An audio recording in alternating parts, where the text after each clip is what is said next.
I nderuar kryetari i Kuvendit, të nderuar nënkryetar, të dashur kolegë deputet nga legjislatura 9, ju që jeni këtu në sallë dhe ju të tjerët që po e përcjellni këtë seancë nga jashtë salla e Kuvendit, përkundrejt se do duhej të ishit këtu në Kuvendin e Republikës së Kosovës, shumë të dashur qytetarë të Republikës, të respektuara media që jeni sot këtu në sallë. Si që hapi këtë seancë edhe kryetari i Kuvendit, radha dhe rendi do duhej të ishte që Kryesia e Kuvendit të Republikës së Kosovës të miratonte agjendën e kësaj seance. Rrethanat në të cilat gjendet vendi janë rrethana të cilat kanë pa parashikueshmëri në raport me një pjesë të fondeve të dedikuara për Republikën e vendit. Ajo çka për ne është shumë e rëndësishme sot është të marrim përgjegjësinë për detyrën e deputetit që e kemi, ta ushtrojmë atë përgjegjësi me nder, por gjithashtu edhe me obligimin që qytetarët e këtij vendi na kanë dhënë. Më e lehta është që të abstenohet ose të mos vihet fare, siç kanë bërë fatkeqësisht përfaqësues të grupeve tjera parlamentare, ata që nuk janë sot këtu, nga Partia Demokratike e Kosovës, nga Lidhja Demokratike e Kosovës, nga Aleanca për Ardhmërinë e Kosovës, nga Nisma Social-Demokrate dhe një grup tjetër parlamentar. Megjithatë, ajo nuk e arsyeton ose nuk ju heq përgjegjësinë që e kanë dhe mund ta kenë në formimin e komisioneve të përhershme parlamentare. Agjenda e ditës së sotme përjashton buxhetin për vitin 2026, që është buxheti propozuar nga qeveria, e cila sipas ligjit për buxhetin dhe ligjit për qeverinë, nuk e përjashton mundësinë që ta prezantojë qeveria në detyrë, të gjitha pikat tjera janë pika të detyrës dhe përgjegjësive të deputetëve të Kuvendit të Republikës. Formimi i komisioneve parlamentare nuk bëhet me propozimin e qeverisë. Formimi i komisioneve të përhershme parlamentare bëhet në mes të grupeve parlamentare. Rrjedhimisht, mblidhen drejtuesit e grupeve parlamentare, bëjmë propozimin me radhë sipas forcës politike të fituar në Kuvend dhe konstituojnë komisionet parlamentare. Çka duhet për të vazhduar me mbarvajtjen dhe pikat e agjendës së kësaj seance janë formimi i 4 komisioneve të përhershme parlamentare, të cilat për opinionin publik po e sqaroj, përcaktohen me radhë. E para zgjedh Lëvizja Vetëvendosje, e dyta Partia Demokratike, e treta Lidhja Demokratike dhe kështu me radhë.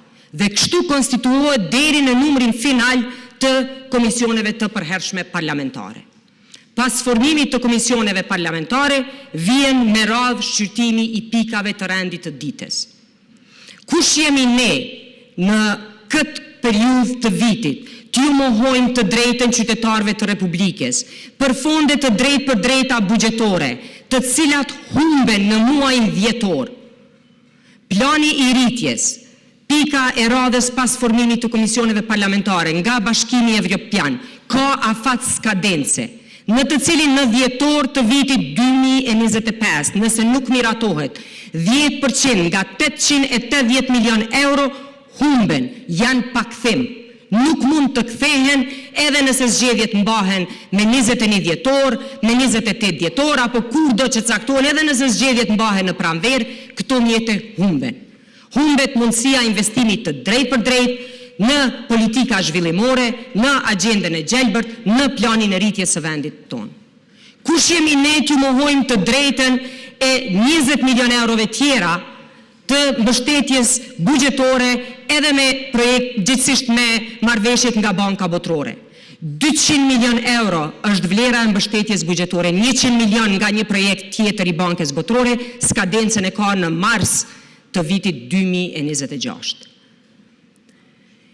Ne të nderuar deputet të dashur qytetarë të Republikës, po ballafaqohemi me kërkesa çdo ditë nga punëtorët e radio televizionit të Kosovës, të vetmi transmetues publik në Republikën tonë, të cilët, përkundrejt, se ne deputetët kemi marrur pagat e muajit tetor, nuk kanë pagat e muajit tetor. e ata deputet që nuk ulen sot këtu në salë, për të votuar raportin e Radio-Televizionit të Kosovës, le ta mendojnë edhe një herë përgjegjësinë e tyre ndaj 700 familjeve të punëtorëve të Radio-Televizionit të Kosovës.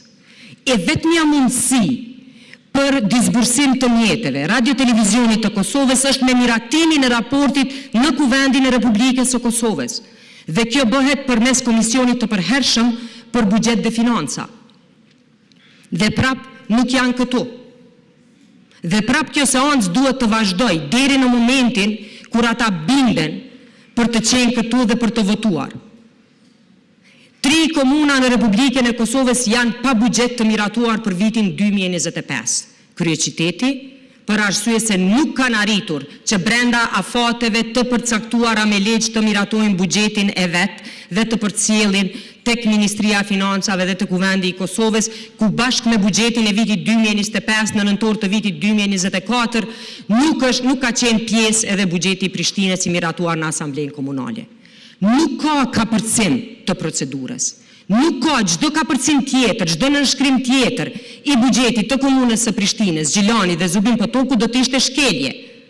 Vetëm ky kuvend me mandatar 120 deputet të Republikës së Kosovës ka të drejtë të votoj buxhetin dhe rrjedhimisht të disbursohen mjetet për këto 3 komuna dhe të 3 komuna të kenë mundësinë pastaj të kryen pagesat për kontraktorët, për operatorët dhe natyrisht për shërbimet që i kanë për qytetarët. Secili diskutim tjetër, qoftë që bëhet me trajtime përmes prokurorisë, gjykatës kushtetuese nga komuna e Prishtinës, është farsë. Unë shpresoj që ata e dinë, por nëse nuk e dinë ende më keq, se janë këtu edhe për 4 vite të tjera dhe nuk janë të gatshëm të bëjnë zgjidhje për qytetarët e kryeqytetit dhe për tërë Kosovën që derivon këtu në Prishtinë. Dhe përgjegjësinë për këtë duhet ta kishte edhe partia e cila u shpall fituese në kryeqytet. Të dashur deputet të Kuvendit, të nderuar qytetar, të gjithë ju që po na përcjellni. Nuk është kjo që kemi dëshiruar. Nuk është ajo çfarë kemi synuar, por është e mundshmja. Deputetët e Kuvendit të Republikës janë me mandat të plotë. Kuvendi është shpallur i konstituuar. 2 herë të tjerat, kur janë bërë ndalesa për punën e Kuvendit, herën e parë, kur është dashur ose kur synohej që po bëhej shkelje me komisionin për votim të fshehtë, u ftua dhe gjykata kushtetuese dhe u bë akter politik. Këtu, me ne bashkë, u stërzgjat procesi. Në vend që të ushtrohej detyra e deputetëve të partive të deri tashme opozitare, të votonin kundër komisionin dhe të vazhdonin tutje të procedonin. Prap herën e dytë, ndodhi me nënkryetarin nga përfaqësuesi nënkryetarin e Kuvendit nga komuniteti serb. Prap u ftue gjykata kushtetuese të bëhet akter politik. Dhe u bën dhe prap u vonuam dhe prap ja ku jemi, me Kuvend të konstituar. Mandatin ton nuk mund t'ja japim dhe t'ja delegojmë gjykatës. Mandatin ton duhet ta ushtrojmë vetë. Vota jon ka vlerë, vota jon ka peshë, vota jon mund të bëjë ndryshimin sot. Mund të konstituoj komisionet e përhershme, mund të votoj marrëveshjet ndërkombëtare e gjithashtu mund të zhbllokoj 3 komuna të Republikës së Kosovës dhe miratoj buxhetin për Radio-Televizionin e Kosovës. Ne kemi mundësi ta bëjmë këtë ndryshim. Prandaj nga kjo foltore sot, i ftoj të gjitha grupet parlamentare të cilat nuk janë prezente, të vinë, t'i thrasin ndërgjegjes dhe përgjithësisë që e kanë. Nuk e kemi për betejë politike, marrëveshjet nuk janë për një qeveri, as nuk janë për një parti, janë për të gjithë qytetarët pa dallim, andaj mos t'ju mohojnë këtë drejtë. Nuk janë fonde që mund të kthehen, janë fonde që humben. Ne betejën politike do ta bëjmë në fushatë zgjedhore. Por mos t'i kushtoj shumë shtrejt qytetarëve të Republikës. Se pa ato miratime humben fondet, po do humbet edhe një pjesë ndërgjegjes tuaj që e keni për obligimin politik e qytetar që të miratojmë dhe të procedojmë tutje. Ju faleminderit shumë, i falenderoj të gjithë deputetët që janë në sallë dhe edhe një herë ju bëj thirrje të gjithë deputetëve që sot kanë zgjedhur bojkotin në vend të pjesëmarrjes që të mendojnë mirë dhe të kthehen dhe të procedojmë me agjendën e ftuar të Kuvendit të Republikës. Ju falenderit.